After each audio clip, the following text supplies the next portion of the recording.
लोकशाहीतील सर्वात महत्त्वाचा घटक असलेल्या मतदानाचा टक्का मूर्तिजापूर नगरपरिषद सार्वत्रिक निवडणुकीत यंदा लक्षणीय घसरला आहे।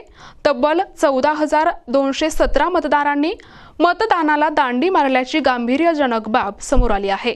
या कमी टक्केवारीमुळे उमेदवारांमध्ये संभ्रमाचे वातावरण निर्माण झाले असून या निवडणुकीत एक महत्त्वाचा ट्रेंड पाहायला मिळत आहे।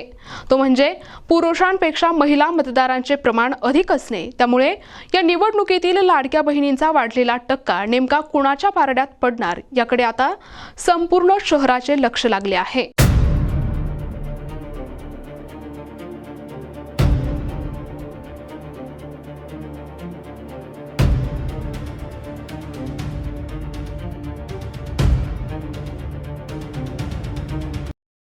मूर्तिजापूर नगर परिषद निवडणुकीसाठी शहरातील एकूण 46 मतदान केंद्रांवर मतदानाची प्रक्रिया पार पडली। यात एकूण 19,831 पुरुष मतदारांनी आपला हक्क बजावला, तर तब्बल 20,214 महिला मतदारांनी मतदानात सहभाग नोंदविला।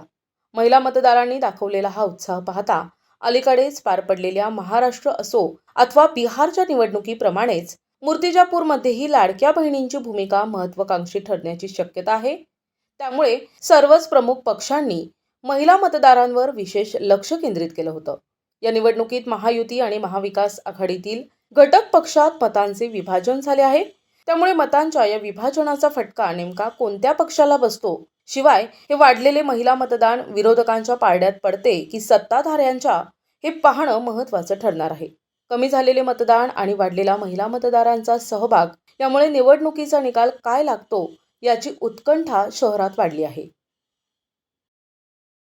प्रतिनिधी अहम रजा, NTV न्यूज मराठी, मूर्तिजापूर।